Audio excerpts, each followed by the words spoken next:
দর্শক, আসন্ন জাতীয় সংসদ নির্বাচনে প্রচারণা এখন তুঙ্গে। দলীয় প্রধান থেকে কেন্দ্রীয় নেতারা ছুটে বেড়াচ্ছেন দেশের প্রত্যন্ত অঞ্চলে। ভোটারদের মন জয় করার জন্য নানা প্রতিশ্রুতির পাশাপাশি প্রতিপক্ষকে ঘায়েল করতে চলছে কথার লড়াই। এক কথায় বলা যায়, নির্বাচনের মাঠ এখন জমজমাট। তারপরও কারো কারো শঙ্কা, নির্বাচন হবে তো? গণভোটের প্রচারণার পথ ও পদ্ধতি নিয়ে আছে নানা আলাপ। আলোচনার জন্য উপস্থিত আছেন বাংলা ফাউন্ডেশনের নির্বাহী প্রধান অ্যাডভোকেট আবু হেনা রাজ্জাকি এবং সিনিয়র সাংবাদিক মাসুদ কামাল। আমি মাসুদ কামালকে দিয়ে শুরু করতে চাই। জনাব মাসুদ কামাল, বিএনপি চেয়ারপারসন বেগম খালেদা তারেক রহমান এখন পর্যন্ত সিলেট এবং চট্টগ্রাম বিভাগ সফর করেছেন। এই যে তার যে সফর, নির্বাচনী বক্তব্য, তার বডি ল্যাঙ্গুয়েজ এবং তার প্রচারণার বক্তব্য রাখার ধরন কি দেখছেন? নতুনত্ব কি পাচ্ছেন? না, আসলে উনি যে যে কথা আপনি যে প্রশ্নটা করলেন কি নতুনত্ব কি দেখছি, ওনার কথা বলার স্টাইল এবং যে উনি বক্তৃতা দিচ্ছেন, এটা আসলে আমরা যে ধরনের নির্বাচনী বক্তৃতা শুনে অভ্যস্ত সেরকম কিছু মনে হচ্ছে না। মানে উনি আসলে নির্বাচনী বক্তৃতা দিচ্ছেন বলে মনে হচ্ছে না। আমরা তো দেখি যে মনে করেন নির্বাচনী বক্তৃতা মানে কি আপনার ডায়াসে দাঁড়িয়ে মানে মাইক কাঁপিয়ে সব কিছু মানে একদম গলার রগ ফুলিয়ে যে কথা বলার স্টাইলটা, এটা ওনার মধ্যে নাই। উনি যেন মনে হচ্ছে কি যে উনি বক্তৃতা দিচ্ছেন না, আলোচকদের সঙ্গে কথা বলছেন, এরকম মনে হচ্ছে। এবং ইন্টারেস্টিংলি আমি কয়েকজনের সঙ্গে এটা জিজ্ঞাসাও করেছি, মানুষ কিন্তু এটাকে পছন্দই করছে। এটা হলো কি পজিটিভ দিক, যে উনি যেটা বলছেন এইভাবে কেউ বলেনি আগে কখনো। এটা লোকে পছন্দ করতে পারতো, নাও গ্রহণ করতে পারতো, কিন্তু আমার ধারণা মানুষ এটাকে গ্রহণ করছে। এবং এতে হচ্ছে কি এক ধরনের কমিউনিকেটিভ সিস্টেম উনি ক্রিয়েট করতে পেরেছেন বলে আমার ধারণা।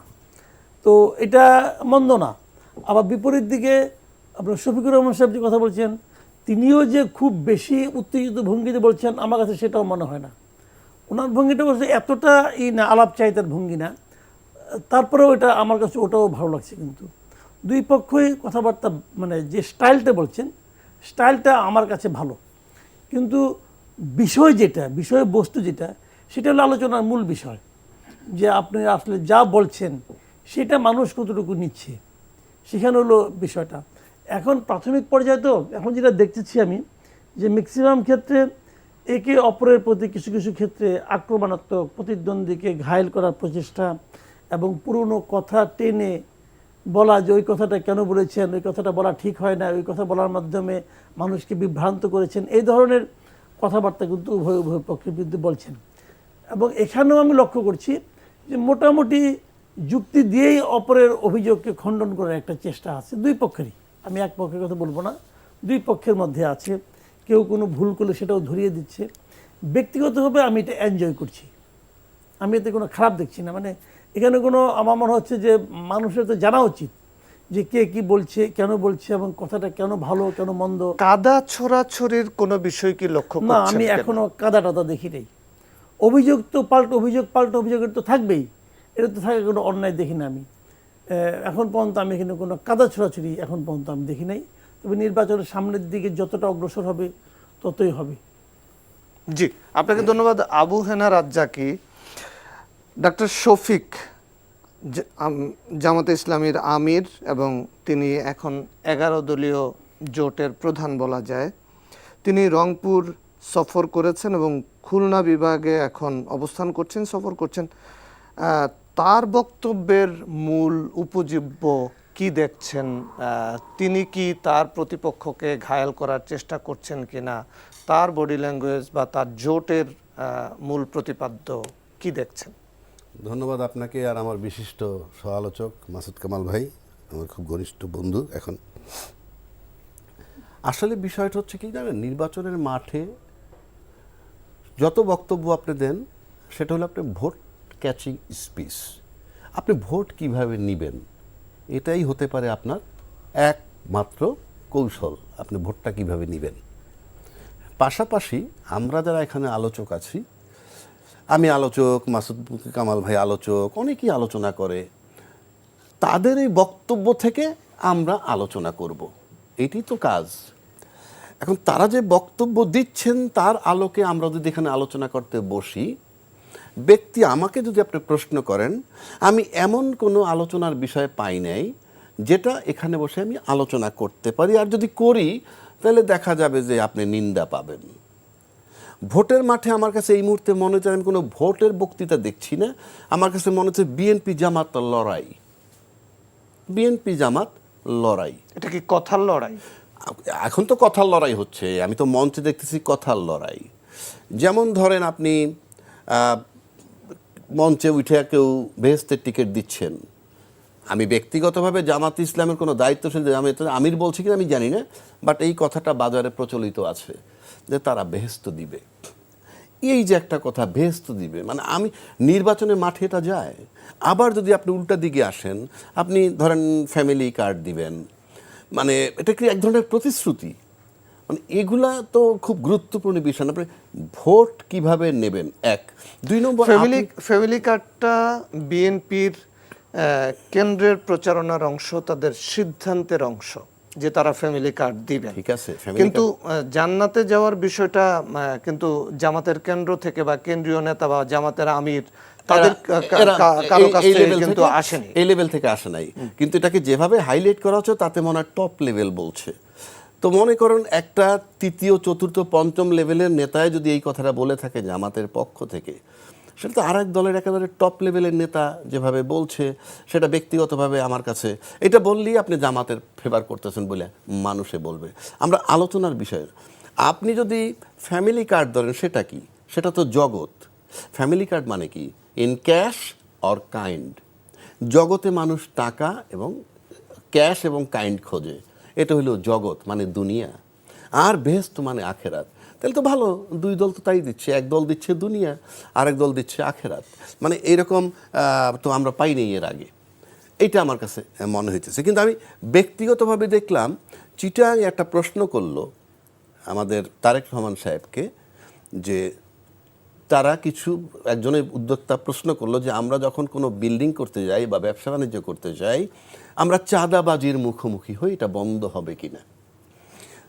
সেখানে উনি জবাবটা দিয়েছেন এরকম যে আমরা যেই প্ল্যান করি না কেন কোনো ইস্যুই সাকসেসফুল হয় না। তারপরে বলা হচ্ছে যে সরকার থেকে একটা বার্তা যাবে। বিষয়টা কিন্তু এখানে নয়, সরকারে যাবেন কে? সরকারে যাবেন, আজকে যদি আমি তর্কের খাতিরে বলি, হয় তারেক রহমান সাহেব, নয় জামাতের আমির ডাক্তার শফিকুর রহমান। তার প্রশ্ন যার কাছে আসবে সরকার থেকে বার্তা যাবে মানে কি? ক্ষমতায় গেলে তো যাকে প্রশ্ন উনিই সরকার প্রধান হবেন। সুতরাং সিম্পল উত্তর আসা উচিত ছিল জাস্ট চাঁদাবাজি বন্ধ হবে, কথাটা উচিত ছিল তাই। কারণ কেন সেটা বলবেন কেন? আমি নিশ্চিত করে বলে দিচ্ছি, এই বাংলাদেশে যখন যে ক্ষমতায় থাকে তার দল চাঁদাবাজি করে, এক দল ক্ষমতায় আরেক দল চাঁদাবাজি করে, এই নজির নাই।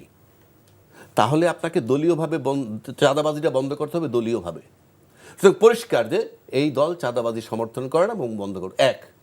দুই, একই প্রশ্ন আরেকজন নেতাকে বলছে, নামটা বললাম না, তার অনুষ্ঠানে সে তখন বলতেছে চাঁদাবাজি, মাদক, এইসব বিষয় একটা ঐক্যবদ্ধভাবে কিছু করতে হবে। মানে কংক্রিট জবাব কারো নাই যে চাঁদাবাজিটা বন্ধ করতে হবে। এই যে প্রশ্নের উত্তরটা সরাসরি নাই, এটা আমার কাছে দুঃখজনক, এক নম্বর। দুই নম্বর, ওই দ্বিতীয় ব্যক্তি বলছেন যে প্রশাসনও নাকি এর ভিতরে ইনভলভ। আপনি আমাকে বলেন, প্রশাসন চাঁদা তুলে দলীয় নেতাদের কর্মীকে ভাগ দেয়, নাকি নেতা কর্মীরা চাঁদা তুলে প্রশাসনকে ভাগ দেয়? বিষয়গুলো খুব সিম্পল। সুতরাং এই চাঁদাবাজির প্রশ্নটা আসলো যখন, এবং এই প্রশ্নের উত্তরটা সরাসরি আসা উচিত ছিল, ইয়েস, আমরা যদি ক্ষমতায় যাই আমরা নিশ্চিত করে বলে দিচ্ছি আমার দলীয়ভাবে চাঁদাবাজির প্রশ্নই ওঠে না, এই দেশের মানুষ শান্তি, অন্তত এই চাঁদাবাজির বাড়তি ঝামেলা নেবে না। তার সাথে আপনি দুর্নীতি এইটা সেটা পেঁচায় গোছায় কিছু কথা বলে দিয়েছেন, ডাইরেক্ট এই উত্তরটা আসে নাই। আমি ঠিক জানি না উত্তরটা আসলো না কেন। তৃতীয় কথা হচ্ছে, আমরা এখন এই মুহূর্তে কি চাই? যেমন ধরুন ফ্যামিলি কার্ড দিবেন আপনি, 2,500 টাকা করে বাজেট, আপনি 4 কোটি কার্ড করবেন, কত টাকা লাগবে? সেই টাকাটার পরিষ্কার কংক্রিট আসতে হবে, আমরা টাকাটা পাবো কোত্থেকে? ফর আওয়ার স্যাটিসফ্যাকশন, যে ইয়েস এই খাত থেকে টাকা উনি আনতে পারবেন। তারপরে অর্থনীতি, আমাদের ভঙ্গুর অর্থনীতি, যা কিছু হয়েছে ইউনূস সাহেব আসার পর যতটুকু হয়েছে এটা রিকভার কিভাবে করব, বিদেশে পাচার হওয়ার টাকা উদ্ধার করব কিনা, উন্নয়নের নামে যে কথাটা হয়েছে সেটা খুব কম লোকে ব্যবহার করে এরকম কথা বলা হচ্ছে, এটা কিন্তু মেইন কথা না। মেইন কথা হচ্ছে উন্নয়নের নামে যে দুর্নীতিটা হয়েছে সেই দুর্নীতির বিচারটা করা হবে কিনা। কেউ কেউ বলছেন দায়িত্বশীল নেতা যে গত 16 বছরে অনেক লুট হয়েছে, অনেক সম্পদ লুট হয়েছে। এটা তো একটা সিম্পল কথা, লুট হয়েছে। ওটা মাসুদ কামাল বলে, রাজ্জা কি বলে, আপনি বলেন, XYZ সবাই বলে। তার পরের লাইনগুলা কোথায়? এই যে লুট হয়েছে সেটার জন্য বিচার হবে, এই লুট করে যে টাকা বাইরে পাচার করে থাকে সেটা ফেরত আনা হবে। We want that commitment. আমরা কিন্তু সেটা পাচ্ছি না সম্ভাব্য যারা ক্ষমতায় যাবেন তাদের কাছ থেকে। আমরা প্রত্যাশা করি এই আমি ধরনের একটু বক্তব্য। মাসুদ কামালের কাছে যাই। মাসুদ কামাল, জামায়াতের আমির বারবার বলছেন যে চাঁদাবাজদের লাল কার্ড দেখাবে আগামী নির্বাচনে ভোটাররা। একই সাথে তিনি বলছেন যে বস্তা পচা রাজনীতিকে দূরে ফেলে দিতে হবে। এগুলি কি বিএনপির দিকে ইঙ্গিত করে তিনি বলছেন কিনা? আবার বিএনপি চেয়ারম্যান জনাব তারেক রহমান তিনি আবার সুপ্ত বললেন, তিনি আবার বললেন যে মানুষ 1971 সালে যাদেরকে দেখেছে মানুষ নতুন করে আবার তাদেরকে দেখতে চায় না। আবার মির্জা ফখরুল ইসলাম আলমগীর তিনি বলছেন যে দাঁড়িপাল্লার সাথে স্বাধীনতা বিরোধী শক্তি, তাদেরকে মানুষ ভোট দিবে না। সব কিছু মিলিয়ে আপনার কাছে কি মনে হচ্ছে? দেখেন, আমি আপনার একটা কথা বলি যে আগামী নির্বাচন যে যাই বলুক, আগামী নির্বাচনে মূল ইস্যু দাঁড়াবে দুর্নীতি। মূল ইস্যু এদেশের মানুষের কাছে আপনি আলাপ করে দেখতে পারেন। আপনাদের অফিসটা কারণ বাজারে যে আপনি যে ফুটপাতে যারা দোকান নিয়ে বসে, মাটিতে যারা ফ্লোরে বসে, সবজি যারা বসে, এদেরকে জিজ্ঞাসা করে দেখেন, তাদের মূল ইস্যু দুর্নীতি। প্রত্যেকটা দোকানের সামান্য ফুটপাতে বসে এদেরকে প্রতিদিন দিতে হয় 200 থেকে 300 টাকা। তাহলে এখন দুর্নীতির বিরুদ্ধে সোচ্চার কারা? বিএনপি সোচ্চার কারা নাকি এটা বলেন জামাত? না, মুখে সবাই সোচ্চার। আওয়ামী লীগ যে 17 বছর ছিল, আওয়ামী লীগকে জিজ্ঞেস করেন তো, শেখ হাসিনাকে জিজ্ঞেস করেন, সে বলবে হ্যাঁ দুর্নীতির বিরুদ্ধে জিরো টলারেন্স আমার। জিরো মানে সেটা তো কি? বলেছে। জিরোর আগে কয়টা অসংখ্যবার অক্ষর আছে এটা বলেছে। হলো ইম্পর্টেন্ট। জিরোর আগে কি 7 না 8 এটা হলো ডিপেন্ড করে। 8 থাকলে 80% টলারেন্স, মানে 80% হইতে দুর্নীতি দেব। করো, বাকিটা আমি আটকাবো। কাজে ওগুলি কোনো বিষয় নেই, কি বলে না বলে এটা ইম্পর্টেন্ট না। ইম্পর্টেন্ট হলো কে করে। আপনি বলেন এই বাজার থেকে, এই কারণ বাজার থেকে আমরা তো নিউজ পড়েছি যে আসাদুজ্জামান খান কামাল প্রতিদিন নাকি প্রতি রাতে 1.5 কোটি টাকা করে এখান থেকে উনি পেতেন। উনি 1.5 কোটি টাকা পেতেন। যারা তুলতো তারা নিজেরা কিছু রাখতো না? অবশ্যই রাখতো। এবং যারা রাখতো সে অঙ্কটা কত? সে অঙ্কটা এর চেয়ে অনেক বেশি। আবার তারপরে এটা যে সবজিটা এখানে আসতো, ট্রাকগুলি যে আসে, রাস্তায় 20-25 জায়গায় তারা চাঁদা দিয়ে আসে, যে কারণে কি হয় 20 টাকার সবজি ঢাকায় আসতে আসতে 40 টাকা হয়ে যায়, 50 টাকা হয়ে যায়। এবং এই টাকাটা কে দেয়? আমি আপনি দিই, যারা অনেকে প্রান্তিক ক্রেতা তারা দিই। এখন এই চাঁদাটা কে তুলে? আগে তুলতো মনে করেন আসাদুজ্জামান কামাল সাহেবের অনুগ্রহে ছাত্রদল, ছাত্রলীগ, যুবলীগ, স্বেচ্ছাসেবক লীগ, এই যে তুলতো। এখনও কি তারা তুলে? তারা তুলে না। তাহলে এখন কে ওটা রিপ্লেস করছে? কি কেউ না কেউ তো করছে। তারা কি কোনো রাজনৈতিক ছত্র ছায়া ছাড়া করতে পারছে? পারে নাই। তাহলে তারা যদি করে থাকে, এখন তার এই মুহূর্তে তো কোনো রাজনৈতিক দলও নাই, মানে ক্ষমতায় তো নাই, তাহলে কারা তুলতেছে? তাহলে বলবেন যে হ্যাঁ যারা সরকার চালায় তারা যে সমস্ত রাজনৈতিক দলকে প্রশ্রয় দেয় তারাই করতেছে। এখন কোন মূল রাজনৈতিক দল কে এখন মানে সরকারের প্রশ্রয় পেতে পারে? বিএনপি পেতে পারে, জামাত পেতে পারে, এনসিপি পেতে পারে, এরাই তো পেতে পারে, এরাই তো। এখন যদি একটা আসে তাহলে যে কোনো একটা হবে, সেটা কোনটা? এখন আপনি বরং জিজ্ঞাসা করেন যে চাঁদা তোমার কাছ থেকে কে তুলে? ওরা তো সবাইকে চিনে, কিন্তু যারা দেয় তারা কিন্তু চিনে। এটা কিন্তু খুঁজে বের করা কিন্তু বাড়ি চালান দেওয়ার মতো ব্যাপার না, এমনি যে কেউ জানে। তো তাদেরকে জিজ্ঞাসা করলেই হয় এই চাঁদাটা কে তুলে। নাম তো পরিচিত, ওই লোকগুলিকে চিনেন। কারণ বাজারে যে চাঁদা ওঠায় সে তবে ইলেকশনও করে তো রে ভাই, দেখতেছি তো। তো এখন বিষয়টা হলো কি, এই লোকগুলি যখন ক্ষমতায় যাবে তখন তারা আরও বেপরোয়া হবে।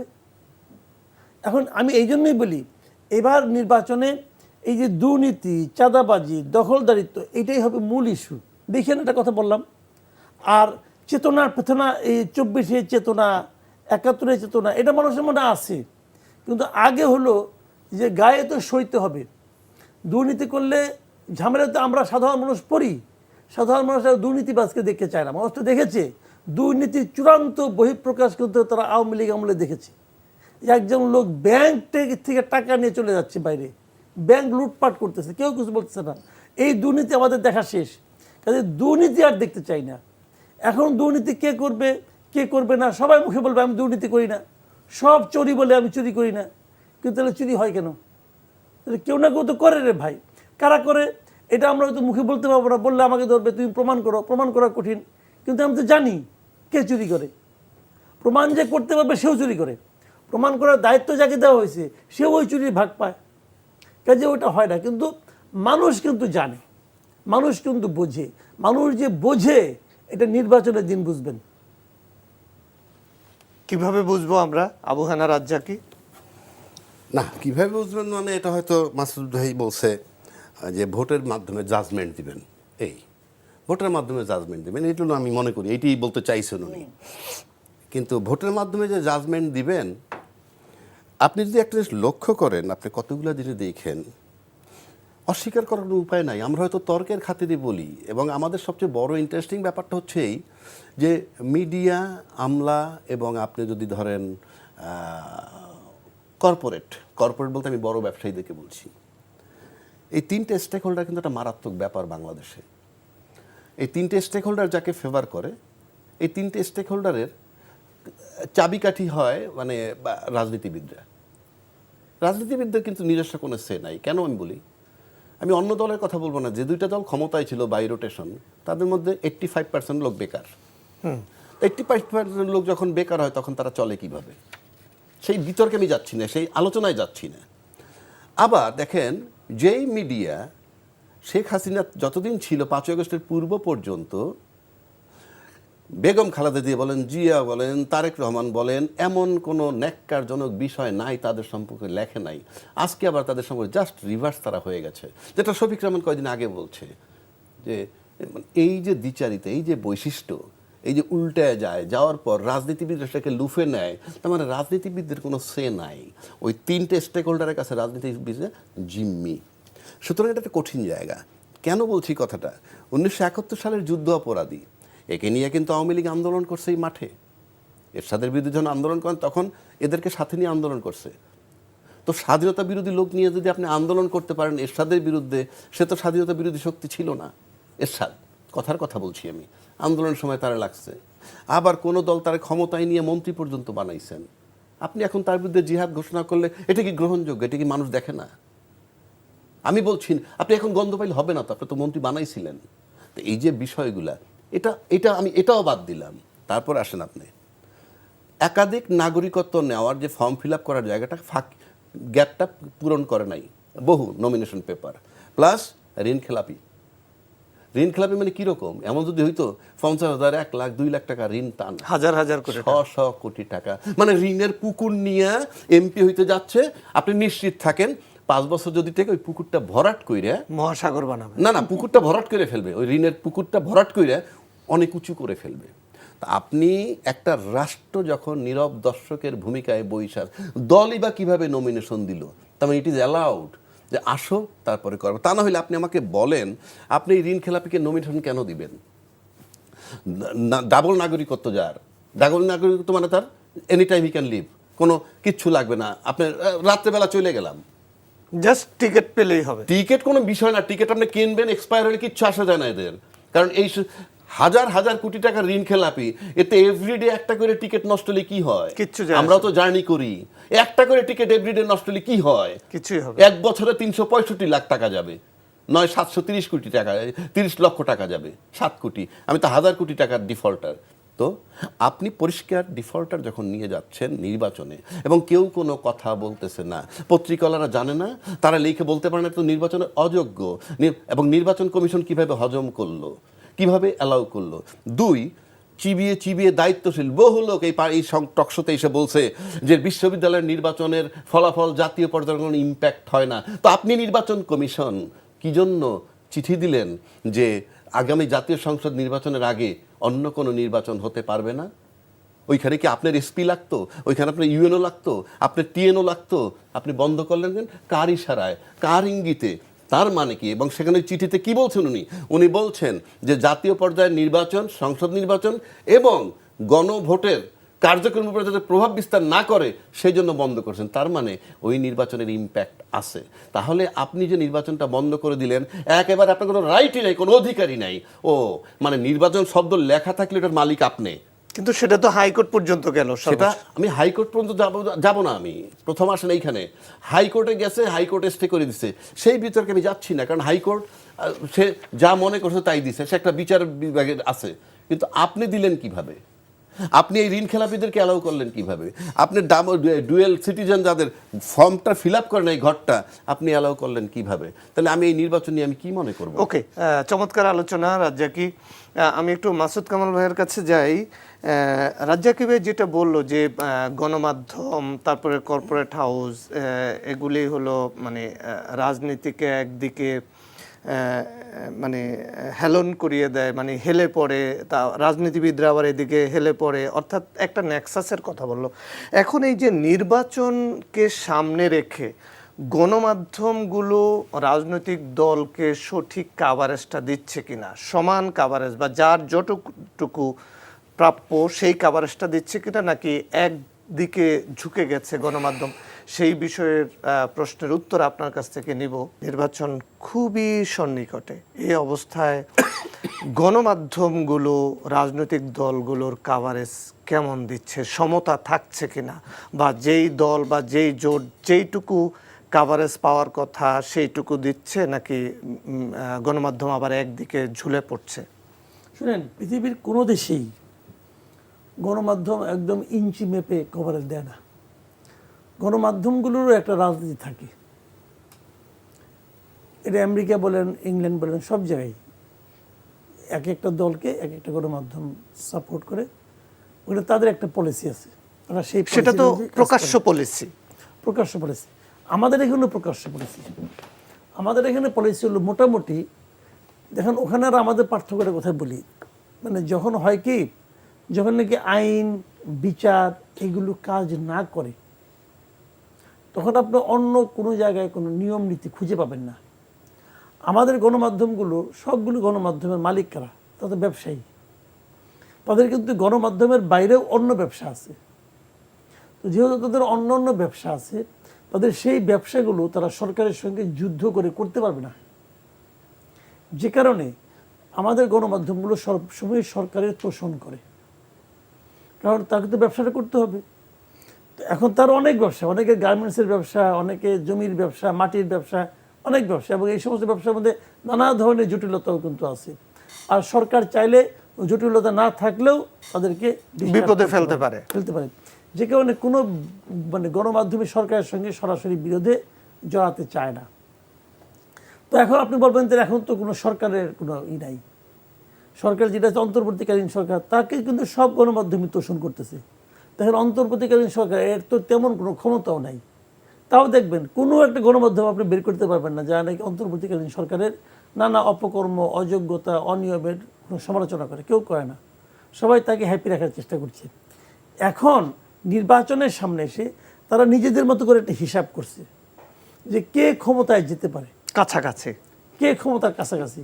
যাদেরকে মনে করে যে এরা ক্ষমতায় যাবে, তারা তাদেরকে তোষণ করবে, তাদের জন্য তারা উঠে পড়ে লাগবে। এখন যতই দিন যাবে দেখবেন যে অনেক কিছু চেঞ্জ হচ্ছে। যদি মনে করেন বিএনপি, এখন ধরেন বিএনপির মাঝখানে মনে হলো যখন তারেক রহমান আসলো, তখন তারেক রহমানকে নিয়ে একটা জোয়ার হয়ে গেল সব গণমাধ্যম। কিন্তু আপনি দেখেন কিছুদিন আগে তারেক রহমান একটা 5 তারকা হোটেলে সাংবাদিকদের নিয়ে আলোচনা করলেন, এমন কোনো মিডিয়া নাই সেখানে যায় নাই। করুক না, শফিকুর রহমান একটা অসুবিধা করতো, যেত না।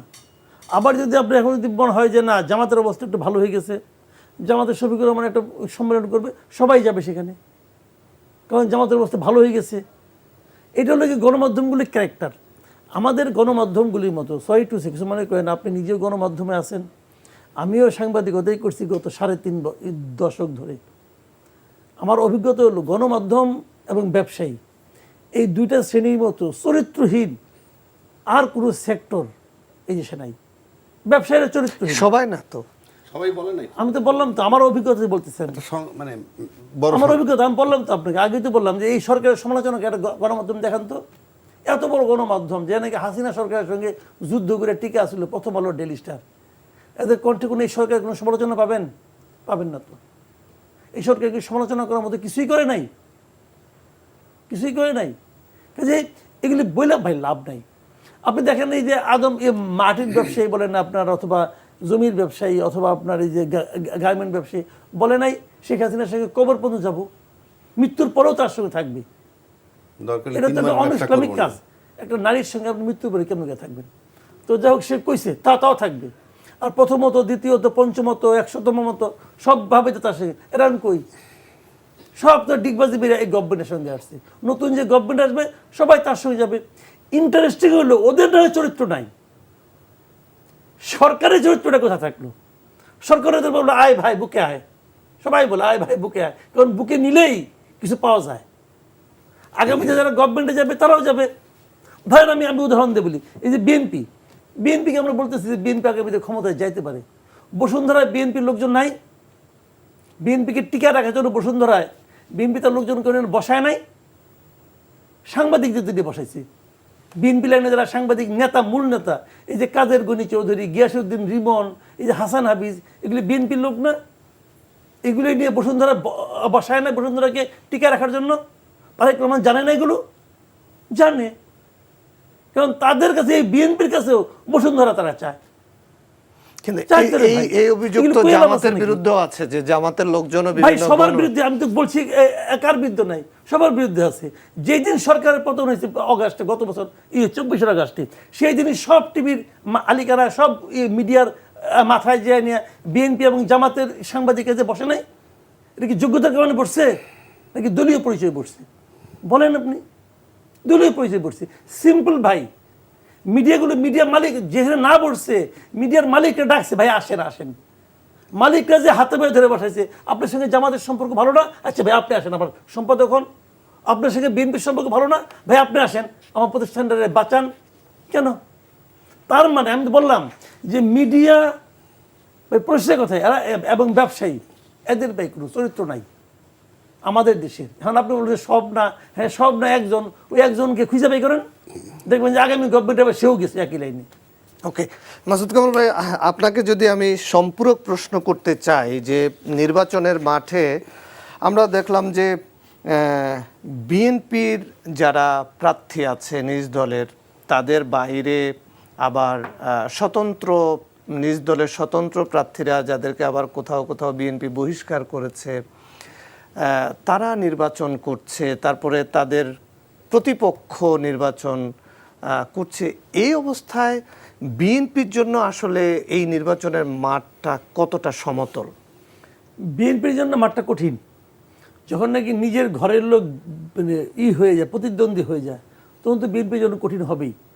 এবং এই লোকগুলি তো বিএনপির ছায়াতেই ছিল না। এরা বিএনপির জন্য ক্ষতিকর, এবং এরা বিএনপিকে একটা বিপদে ফেলাবে, কোনো সন্দেহ নেই। ভোট তো কমবে, ভোট কমবে না। তা আমার কথা হলো কি, দেখেন বিএনপির শীর্ষ যে নেতৃত্ব, উনিও তো দেশের বাইরে ছিলেন। যারা স্থানীয়ভাবে যারা ছিলেন সেন্ট্রাল কমিটি, তারা কি করছেন? তারা তো এই গ্রুপিংকে নার্সিং করছেন। তারা এই সমস্ত গ্রুপ, পাল্টা গ্রুপকে নার্সিং করছে রে ভাই। বিএনপি থেকে ভাই, আপনি এতদিন ধরে সাংবাদিক, আমার চেয়ে আপনি ভালো জানেন ভাই, এতদিন ধরে সাংবাদিকতা করেন, জানেন না? এক ভাইয়ের এক গ্রুপ, অমুক ভাইয়ের এক গ্রুপ, তমুক ভাইয়ের এক গ্রুপ। কোন ভাইয়ের গ্রুপ নাই? বিএনপিতে একজন লোককে জিজ্ঞেস করেন, গ্রামে যায় জিজ্ঞেস করে, এই তুমি কি করো? বিএনপি করো? তো কোন ভাইয়ের পলিটিক্স করো? বিএনপি মধ্যে ভাই আছে, এবার ওই ভাইয়ের পলিটিক্স করলে আপনার সুবিধা হবে। তো ভাই এটা তো চলছে, এরা করছে, এগুলো এরা করেন, এরাই করছে। তারেক রহমান তো আমি মনে করি তার মতো অসহায় লিডার তো নাই বাংলাদেশে। সে আইসে বোধ কইতেছে, এটা কই এসে পড়লাম। এক একজন এক এক গ্রুপিং করতেছে, করে না? যেখানে যেখানে বিদ্রোহী হয়েছে, আপনি একটা কথা বলেন, একটা বিএনপির লোক বিদ্রোহী হয়েছে কেন? কারণ সে জানে যে আমি ধানের শীষের দাবিদার ছিলাম, আমাকে দেয় নাই, আরেকজন দিচ্ছে, ভালো কথা। কিন্তু আমি আবার এটাও জানি ধানের শীষ ছাড়াও আমি ফাইট করতে পারবো। তো যে লোক ধানের শীষ ছাড়াও ফাইট করতে পারবে বলে ভাবে, সে ধানের শীষ পাইলে কি করতো? অনেক ভালো করতো। তো এই লোকটাকে আপনি চিনতে পারলেন না কেন? এই বিদ্রোহীটাকে আপনি কন্ট্রোল করতে পারলেন না কেন? অথবা কার কথায়, কার প্ররোচনায় আপনি কম প্রয়োজনীয় অথবা কম জনপ্রিয় একজন লোককে নমিনেশন দিলেন? কেন দিলেন? এটা খুঁজে বের করেন। আমি তো মনে করি বিএনপির হাইকমান্ডের উচিত হবে যে কোন ব্যক্তিকে নমিনেশন দেওয়া হয়েছে, কার রিকোয়েস্টে, এটাকে তালিকা তৈরি করা। যেগুলি ফেল করবে ওইগুলিকে যার রিকোয়েস্টে দেওয়া হয়েছে তারই দল থেকে বের করে দেওয়া। জি, ধন্যবাদ আপনাকে। আবু হেনা রাজ্জাকি, এক সময় বলা হতো যে জামাত একদমই একটা সংগঠিত শক্তি, তারা একদম কেন্দ্র থেকে যা বলে মাঠ পর্যায়ে তাই শুনে। এইবার আমরা কিছু ব্যতিক্রম দেখলাম যে কোথাও কোথাও তাদের প্রার্থী মানে নিজ দলের প্রার্থীদেরকে নমিনেশন না দিয়ে জোটের প্রার্থীদেরকে নমিনেশন দেওয়া হয়েছে এবং তাদেরকে তালাবদ্ধ করে রাখা হয়েছে। এখন এই অবস্থা তালাবদ্ধ কাদের? জামাতের মানে সিলেটে হয়েছে, মানে মানে আপনার জামাত এখানে তার জোটের একজনকে দিছে, জামাতের যিনি প্রার্থী তাকে তাদের সমর্থকরা তালাবদ্ধ করে রাখছে যাতে প্রত্যাহার না করতে পারে। তারপরে তাদের জোটে আবার দুর্বল দলের প্রার্থীরাও আছে। এই অবস্থায় মানে জামাতের এই নির্বাচনের মাঠটাই বা কি মনে করছেন? ধন্যবাদ আপনাকে এবং মাসুদ কামাল ভাইরে। আসলে আমরা অতীত জরিপ যদি দেখি, অতীত মানে ভোটের জরিপটা, তাহলে টপে আছে আওয়ামী লীগ আর বিএনপি। অতীত জরিপ, আমি অ্যাট প্রেজেন্ট বলছি না, অ্যাট প্রেজেন্টের মাঠের সিনারি আমরা জানি না, আর একটা ভোট হইলে বুঝবো। বাট প্রচলিত যে কথা আছে তাতে সবাই বলে যে জামাতের ভোট আগের চেয়ে বেড়েছে। ভোট বাড়া এক জিনিস, আর তাদের দলে লোক যোগ দেওয়া আর এক জিনিস। জামাত সিভিল মিলিটারি বলতে পারেন, রেজিমেন্টেড, সিস্টেম ফলো করে। এখন সিস্টেম ফলো করলে কতক্ষণ ব্যত্যয় হতে পারে। এই যাকে বললেন যে আটকায় রাখছে যে তুমি উইথড্র করো না, উইথড্র করো না মানে এটা একটা ব্যতিক্রম। তার মানে এখানেও যে অ্যাবসোলুট একটা নিয়মকানুন আছে তা না, কিছু ব্যত্যয় ঘটতেছে বা ঘটতে পারে। এখন জামাতের যাদেরকে জোটে নিছে, ইন্টারেস্টিং ব্যাপার আছে এখানে একটা। আপনি বিএনপি জোট একটা, জামাত জোট একটা। আপনি যদি বিএনপি জোটটা চিন্তা করেন তাহলে দেখবেন বিএনপি ছাড়া দলে অন্যান্য যে দলগুলো আছে জোট হিসাবে, তাদের দলের ভোট 2টা বাসে বললে শেষ হয়ে যায়, মানে ওই দলগুলোর। কিন্তু জামাতের সাথে যে জোটগুলো আছে তারা ইসলামী ফোর্স, প্রত্যেকেরই কিছু না কিছু ভোট আছে, সংখ্যা যে পরিমাণই হোক, অন্তত ওই 2 বাস না, কিছু ভোট আছে। সেই দিক থেকে বিবেচনা করলে যে জামাত ভোট কিছু বাড়ছে, তা এর ফলে তার জোটে যারা আছে তাদেরকে একটু গুরুত্ব তাদের দিতে হয়, কারণ আমি যেহেতু জোট বানাইছি। আর তৃতীয় বিষয় হলো জামাতের যে ভোটটা বাড়ছে সেটা হইলেই যে অন্য দলের প্রতি বিরূপ মনোভাব নিয়ে যদি তারে ভোট দেয়, অর্থাৎ তার ভোট তো ফিক্সড, সে বাড়তি ভোট পাইলে বিরূপ মানে প্রতিক্রিয়ার একটা ভোট ওখানে হতে পারে, এবং সেটার সম্ভাবনা যে নাই তা না। কেন আছে আমি বলি সেটা। আপনি যদি 2024-এর 5ই আগস্টের পরের সিনারিওটা দেখেন, 4 কোটি বা 5 কোটি নাকি তরুণ ভোটার আছে। 4.5 কোটি। 4.5 কোটি। 4.5 কোটি তরুণ ভোটারের ভিতরে আমি 50 লাখ বাদ দিয়ে দিলাম, আমি ধরে নিলাম আওয়ামী লীগেরও আছে এর ভিতরে কিছু 50 লাখ। বাকি 4 কোটি যে ভোটার, তারা কিন্তু আওয়ামী লীগ বাদে কাউকে দেখে নাই ক্ষমতায়, বিরোধী দল হিসাবে এদেরকে অ্যাক্টিভ পায় নাই এই জামাত আর বিএনপিকে। কিন্তু 5 আগস্টের পরে তাদের অ্যাকশনটা দেখছে যে এই 2টা দল কি করছে। তাহলে এই তরুণ ভোটার, তাদের কাছে তাজা ঘটনা হলো 24-এর ঘটনা, 24-এর জুলাই চেতনা। আর 71-এর যে চেতনা, 71 আমার মূল শক্তি, ওখান থেকে আমি দেশ পেয়েছি, তারপরে আমি সেখান থেকে স্বৈরাচার সরাইছি। এটা হলো স্বৈরাচার সরাইছে কারা? 2024-এ। সুতরাং 2024-এ যে স্বৈরাচারটা সরাইছে, সেই স্বৈরাচার যদি থাকতো এখনো ক্ষমতায়, তাহলে 26-এর ফেব্রুয়ারিতে নির্বাচন পাইতো না, যারা আজকে নির্বাচন করে ক্ষমতায় যাওয়ার স্বপ্ন দেখে। 29 নির্বাচনে পরিষ্কার। সুতরাং এদের কাছে কঠিন ঋণী, তারা মানুক আর নাই মানুক। আপনি 26-এর ফেব্রুয়ারিতে নির্বাচন পাইছেন এই এনসিপি যারা বানাইছে ছাত্র, তাদের মাধ্যমে। দায়িত্বশীল দল বলছে আমরা এগুলোর ভিতরে নাই, আবার সময়ের ব্যবধানে বলছে আমরা আন্দোলন করেছি। যদি আন্দোলন করেই থাকেন তাহলে এনসিপি যখন আওয়ামী লীগের শত্রু, তখন এনসিপি তো সব দলের বন্ধু হওয়ার কথা, সব দলের বন্ধু তারা হয়নি। সুতরাং এই 4 কোটি ভোটার কিন্তু ওই অ্যাক্টিভিটিস দেখছে। আপনি নিশ্চিত করে ফলাফল কী হবে আমি জানি না। তো এই তরুণ যে ভোটার, তারা চিন্তা করবে যে জুলাই চেতনা ধারণ করে কারা। এখন বলতে পারেন আমি জুলাই চেতনার পক্ষে, উনি জুলাই চেতনার পক্ষে, সব দলই জুলাই চেতনা, কিন্তু ভোটারের বিবেচনা আছে। সে যেখানে জাজমেন্ট নেবে যে জুলাই চেতনার পক্ষে কে, সেইখানে ভোট যাবে। এটা গেল একটা দিক। সেকেন্ড দিক আরেকটা মারাত্মক, যে দলে যেই থাকুক না কেন, আমি যে দলটা ফলো করি, মনে করেন ফর এক্সাম্পল, কিন্তু আমার ছেলে একটা মারা গেছে আন্দোলনে, আমি যদি দেখি আমার এই দল এখন ওই কি বলে ফ্যাসিস্ট সরকারের দিকে টানে কিছুটা, আমি এই দলে বিলং করলেও মুখে কিছু বলবো না, ভোট তাকে দিব না। কারণ আমার সন্তান গেছে, সেটার ব্যথাটা আমি বুঝি, আমার দল বুঝবে না।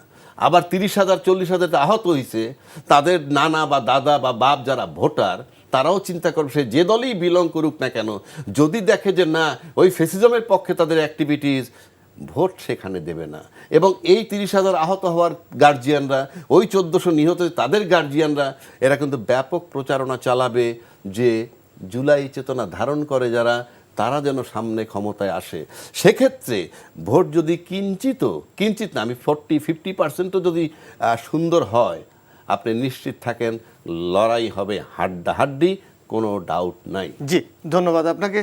মাসুদ কামাল, আমরা হঠাৎ ইউটার্ন নিতে দেখলাম যে মানে এটা বলা হয় বা ওয়াশিংটন পোস্টে এসেছে যে জামাতের আমেরিকা প্রীতি অথবা আমেরিকার জামাতের সাথে একটা নেগোসিয়েশন বা তাদেরকে এখন ভালোভাবে দেখার একটা সুযোগ। আবার অন্য অ্যাঙ্গেল থেকে বলা হয় যে বিএনপি ভারতের দিকে ঝুঁকে গেছে। এই যে আন্তর্জাতিক সমীকরণ এই ভোটের মাঠে, দেখেন, জামাতের সঙ্গে যুক্তরাষ্ট্রের একটা সম্পর্কের কথা, যুক্তরাষ্ট্রের একটা পত্রিকা প্রকাশিত হয়েছে, যে পত্রিকার মূল ভিত্তিটা হলো ঢাকায় একজন মানে আমেরিকান কূটনীতিকের সঙ্গে কয়েকজন মানে আপনার সাংবাদিকের বৈঠক, অনানুষ্ঠানিক বৈঠক, এবং সেটা একটা অডিও রেকর্ড ওনাদের কাছে পুরো ভিত্তি করে করেছে। জামাতের সঙ্গে তারা বসেছে, এই রেকর্ডটা ওখানে পৌঁছলো কিভাবে? না, কূটনীতিকের সাথে, হ্যাঁ, কূটনীতিকের সাথে বসে, কূটনীতিকের সঙ্গে সাংবাদিকদের ওখানে জামাতের পক্ষে কিছু কথাবার্তা বলা হয়েছে। সেই রেকর্ডটা ওখানে পৌঁছালো কিভাবে? হয়তো ওইখানে যারা ছিল তাদের মধ্যে কেউ পৌঁছেছে, অথবা ওইখানে কেউ হয়তো তারা হয়তো এটা এই যে রিপোর্টটা, এই রিপোর্টটা প্রকাশিত হওয়ার পর এটা আলটিমেটলি ভোটারদের মধ্যে কার পক্ষে যাবে? জামাতের পক্ষে যাবে। এখন যদি জামাতি এটা পাঠাইছে কিনা, জামাতি এটা প্রকাশ করছে কিনা কেউ জানে না। কিন্তু এই গোপন বৈঠক তো, হ্যাঁ, তাই তো আমি বলছি, গোপন বৈঠকটা ওখানে কিভাবে গেল? আপনি আমার বলেন না, অডিও ক্যাসেটটা কিভাবে গেল? তো ওখানে যারা ছিল তাদেরকেও এটা রেকর্ড করেই তো পাঠাইছে। আচ্ছা, এই ধরনের বৈঠক যে আর কারোর সঙ্গে হয় নাই সেটা আপনি কনফার্ম? গোপন তো, গোপন সব তো প্রকাশিত হয় না। আপনি শিওর আর কোনো বৈঠক হয় নাই? হতে পারে। তো আমি মনে করি পার্সোনালি আমেরিকার ব্যাপারটা হলো কি, হাসিনার পতনের পর আমেরিকার বিশেষ কাউকে সমর্থন করার প্রয়োজন নাই। যারাই এখন ক্ষমতায় যাবে, সেটা জামাত যাক, বিএনপি যাক, এনসিপি যাক, ইসলামী আন্দোলন যাক, এমনকি জাতীয় পার্টি যেই যাক, আমেরিকা যা বলবে তারা তাই শুনবে। কারণ তাদের এই অভিজ্ঞতাটা আছে, না শুনলে কি হয় এটা তারা 24 আগস্টে দেখছে। কাজে এই রিস্কে কেউ যাবে না। বিপরীত দিকে আমেরিকা কার পেছনে বাজি ধরবে? যে দেখেন, আমি ভোট দিব একজনকে, আমেরিকা এসে আবার হাত ধরবে, এখানে ভোট দিও না, এখানে দাও, বলবে না তো, ভোট তো আমিই দিব। তো আমেরিকা কি করতে পারে? যে একদম কম ভোট পেয়েছে তাকে বেশি ভোট পাওয়াইয়া দেওয়া, এটা বাইরের কোনো শক্তির পক্ষে সহজ না। বাইরের শক্তিগুলি কি করতে পারে? হয় ডিস্টার্ব করতে পারে, নামাই দিতে পারে, নামানোর জন্য ডিস্টার্ব করতে পারে। হাসিনা কি মনে করেন আপনি, একমাত্র আগস্টের 5 তারিখেই তারা ডিস্টার্ব করছে, তারা আরও আগের থেকে করতেছে, আগেগুলো সাকসেসফুল হয় নাই, এটা হয়ে গেছে। ঠিক আছে, তারা একটা অনুকূল পরিবেশ পাইছে, করে দিছে। যদি সারা দেশে হাসিনার পক্ষে মানুষের একটা জনমত থাকতো, কিচ্ছু হইতো না। সারা দেশের মানুষই তো হাসিনার বিরুদ্ধে খেপে গেছিল না? তো এখন আমার সঙ্গে মনে করেন একদম সে প্রত্যন্ত অঞ্চলে, তার সঙ্গে কি আমেরিকার প্রেসিডেন্টের কোনো যোগাযোগ হয়েছিল যে ভাই তুমি হাসিনার পক্ষে নামো? কোনো যোগাযোগ, তার সঙ্গে কারোই যোগাযোগ হয় নাই। সে নিজ দায়িত্বে হাসিনার পক্ষে মাঠে নামছে। হাসিনার ওনারা খালি- বিরুদ্ধে।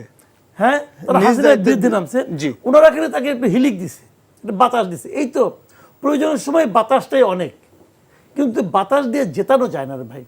মনে করেন প্রায় জিতা গেছে, একটু ধাক্কা দিলেই হয়, তাকে আপনি ধাক্কা দিয়ে পাশ করাতে পারেন। তো সেইভাবে যখন মিটিংটা হয়েছে তখন পর্যন্ত কি আপনার কাছে মনে হয়েছিল যে বাংলাদেশে বিএনপির চেয়ে জামাতের সম্ভাবনা বেশি? তা তো মনে হয় নাই তখন পর্যন্ত। এখন ধীরে ধীরে হয়তো চেঞ্জ হতে পারে, হয়তো এখন মনে হচ্ছে। তো তারা কেন একটা অধিকতর দুর্বল পার্টির জন্য এত শ্রম দিবে? কারণ তার জন্য সবই সমান রে ভাই। জি। এখন যদি আবার আওয়ামী লীগ ব্যাক করে, আওয়ামী লীগ আর আমেরিকার সঙ্গে ওইরকম বেয়াদবি করবে না, গোয়ার্তমি করবে না, যেটা হাসিনা করছিল, করবে না কিন্তু। আবু হেনা রাজ্জাক, আমাদের রাজনীতির যে বাতাবরণ, সেই বাতাবরণ এখন দুই দিকে দুই দলকে ঠেলাঠেলি করা হচ্ছে। এক দলকে বলা হচ্ছে যে আমেরিকার সাথে তাদের সম্পর্ক খুব ভালো, আমেরিকা তাদেরকে চায়।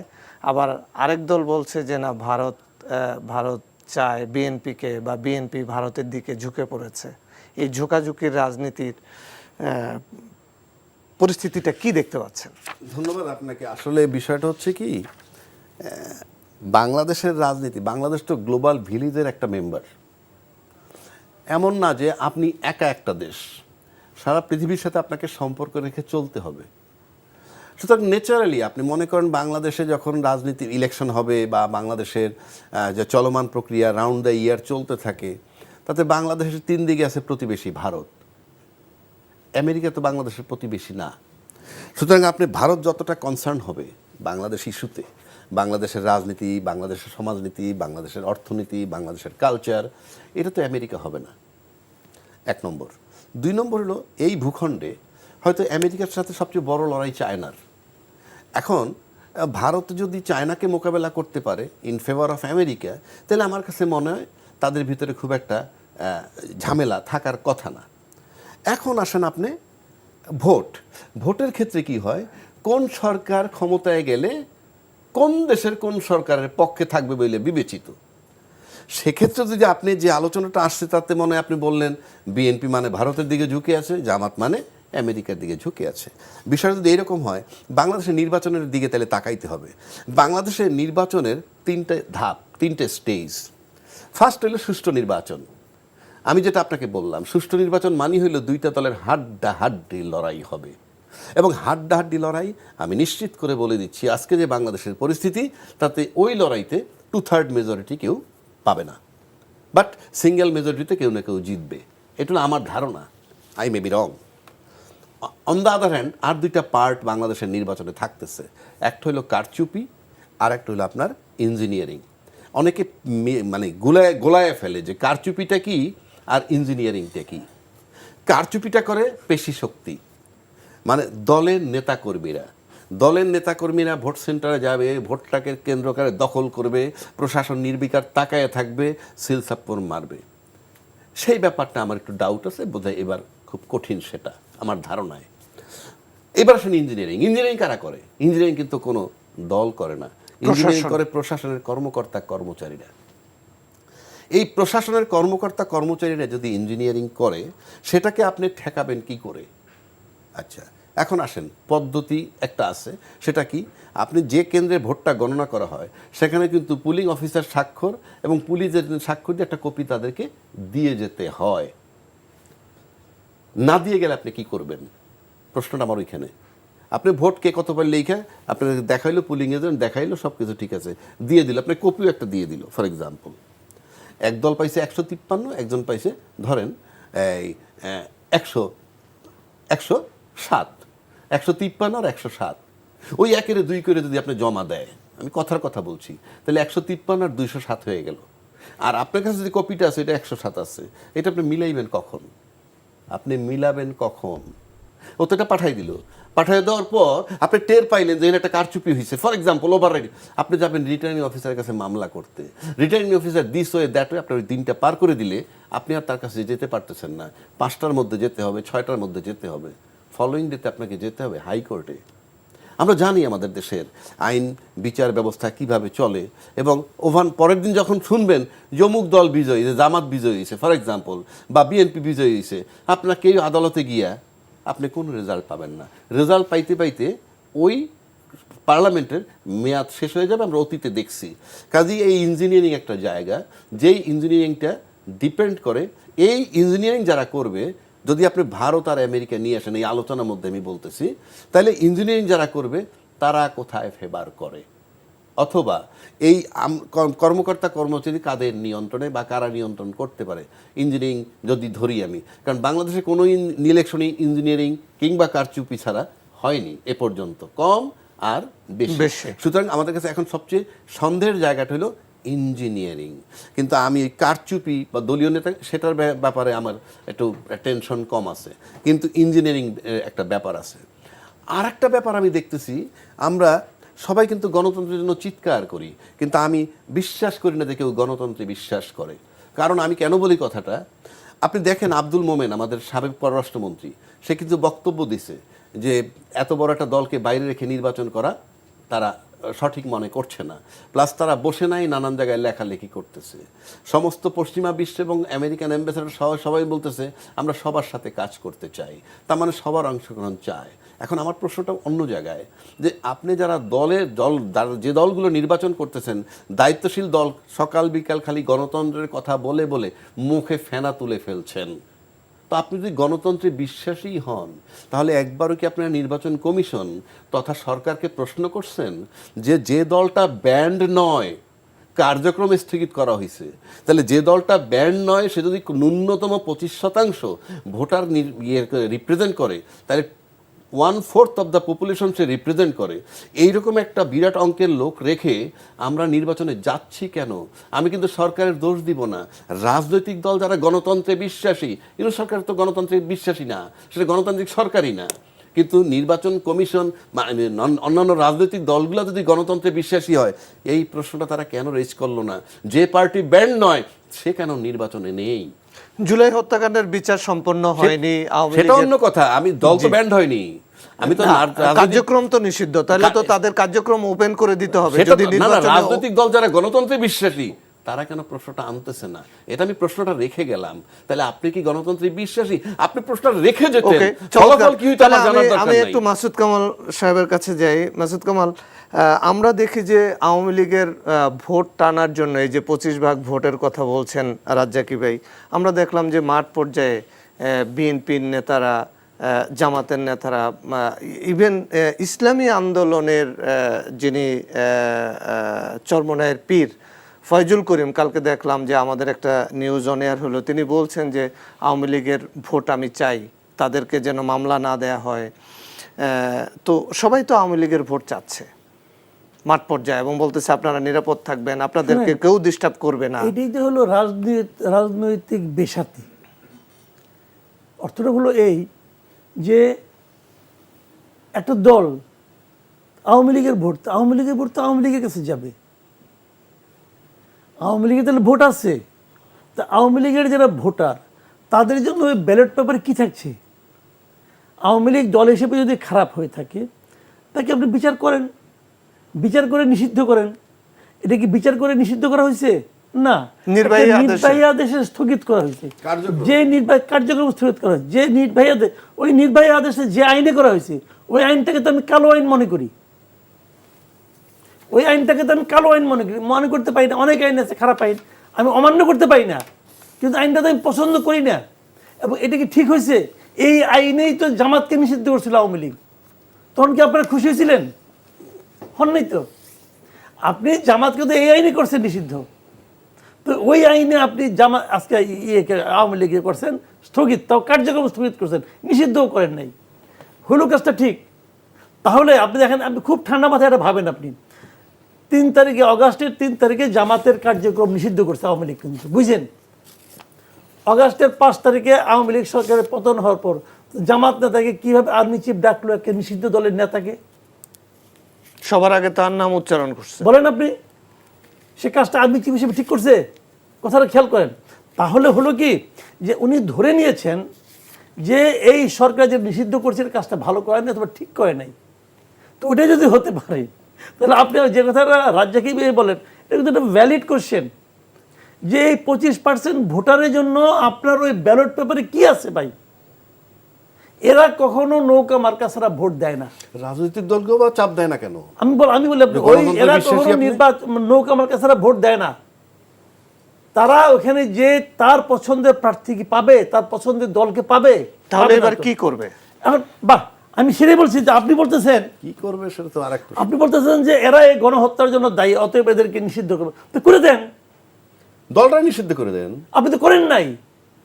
আপনি কি করছেন, ওটা বিচার বিভাগের জন্য রেখে দিচ্ছেন। কার্যক্রম নিষিদ্ধ আর নিষিদ্ধের মধ্যে বেসিক কি কোনো ওরে পার্থক্য? বাবা, অবশ্যই অনেক- বানান। অনেক পার্থক্য। নিষিদ্ধের মধ্যে নিষিদ্ধ লিখতে যে বর্ণগুলি লাগে, ওই একটা বর্ণ স্থগিতে লাগে না। না না, নিষিদ্ধ হলে আমরা এই কথাগুলো বলতাম না তো। না, আমি একটা কথা বলি, দেখেন প্রথম বলি যে বাংলা ভাষায় নিষিদ্ধ লেখেন আপনি ৯ শ ১০ ধ, এই একটা অক্ষর স্থগিতের মধ্যে লাগে না। স্থগিত হলো আরেকটা জিনিস। স্থগিত মানে এটা যে কোনো সময় চেঞ্জ হতে পারে, ওপেন হতে পারে। ওপেন হতে পারে। এখন আপনি যেমন একজন লোককে নিয়ে গেলেন জেলে, জেলে নিয়ে তাকে আপনি আবার জামিন দেন না? জামিন তো দেন, কারণ সিদ্ধান্ত যেহেতু হয় নাই। সিদ্ধান্ত বিচার বিভাগে দেওয়া মানে কি, এটা নিষিদ্ধ হতেও পারে, নাও হতে পারে। যদি না হয়, ধরা যাক এটা আপনি ট্রাইব্যুনালে দিলেন, ট্রাইব্যুনালে বিভিন্ন আলাপ আলোচনা করে দেখে বললো না এটা নিষিদ্ধ হওয়ার মতো না, তাহলে তাকে যে আপনি নির্বাচনে অংশ নিতে দিলেন না, অন্যায় করছেন। কার প্রতি অন্যায় করছেন? শেখ হাসিনার প্রতি অন্যায় করছেন, কিন্তু আমার জানার দরকার নেই। কিন্তু কিন্তু এই 25% যে ভোটার, আপনি তো এদের প্রতি অন্যায় করলেন রে ভাই। এই অন্যায় করে ইখতিয়ার আপনাকে কে দিছে? এই ভোট কোন দিকে যাবে এখন? বসে এই থাকবে, ভোট কোথাও যাবে অনেক না। দিকে যেতে পারে। একটু বিএনপি দিকে যেতে পারে, একটু জামাতের দিকে যেতে পারে, একটু অন্য দিকে যেতে পারে, আবার তারা ভোট কেন্দ্রে নাও যেতে পারে। আমার ধারণা এরা ভোট কেন্দ্রে যাবে না। তাহলে এই ভোটই যারা দিবে না। এই ভোটার, এই আওয়ামী লীগের তাহলে শত্রু কারা? কি এখানে সরকার শত্রু? এনসিপি শত্রু না, জামাত শত্রু না, ওগুলো বিএনপি তো- শত্রু না? ওগুলো তো খণ্ড খণ্ড শত্রু। এনসিপি জামাত তারা আওয়ামী লীগে নিষিদ্ধ চেয়েছে, বিএনপি প্রথম দিকে চায় নাই, পরে না করে নাই। তার মানে বিএনপিও চেয়েছে, সবাই চেয়েছে। তো এইগুলি তো আবার জাতীয় পার্টিরও নিষিদ্ধ চাইছিল, এনসিপি চাইছিল, জামাত চাইছিল, বিএনপি চায় নাই। চাইছিল তো, আচ্ছা তাহলে জামাতকে নিষিদ্ধ কে করতে পারে নাই? সরকার করে নাই। বিএনপিকে আওয়ামী লীগকে স্থগিত কে করছে? সরকার করছে। ডিসিশনটা কার কাছ থেকে আসছে? সরকারের কাছ থেকে আসছে, আসছে না? এখন তারা অনেককেই শত্রু মনে করবে, তখন তারা কি মনে করবে আমি বলতে পারবো না, আমি তো আওয়ামী লীগ করি না, আমি যাই না। তো তাদের কাছে যারা দাবি তুলছে তারাও শত্রু, যারা সিদ্ধান্ত দিছে, যারা নির্ভয় আদেশ দিছে তারাও শত্রু। হতেই পারে, আমি জানি না শত্রু বলবেন নাকি প্রতিপক্ষ বলবেন নাকি তার উপর মন খারাপ বলবেন, কেন বলবেন আমি জানি না। কিন্তু বিষয়টা হলো কি, এটাকে ডেমোক্রেসি বলে না ভাই। আজকের থেকে 20 বছর পরে ভাই সময়টা কিন্তু থেমে থাকবে না, সময় সামনের দিকে যাবে। আজকের থেকে 20 বছর পরে যখন আপনি ইতিহাস লিখবেন, তখন আপনি লিখবেন যে এই দেশে নোবেলের শান্তি পুরস্কার প্রাপ্ত একজন ব্যক্তি রাষ্ট্র ক্ষমতায় সরকার প্রধান হয়েছিল, তার আমলে সে একটা নির্বাচন করছিল, সেই নির্বাচনকে সে বলছিল ইতিহাসের শ্রেষ্ঠ নির্বাচন, কিন্তু বাস্তবে সেই নির্বাচনে 20% ভোটারের জন্য কোনো প্রতীক ছিল না। এটা হবে 20 বছর পরের ইতিহাস। মানুষেরা পড়বে, পড়ে বলবে যে এর নোবেল শান্তি পুরস্কার কে দিছে। জি, এই কথা আবু বলবো। হায়না রাজ্জাক কি সর্বশ্রেষ্ঠ নির্বাচন হবে কিনা যদি সংক্ষেপে বলেন? আপনি সর্বশ্রেষ্ঠ নির্বাচন বলতে কি বুঝেন? In a negative form, in a positive form.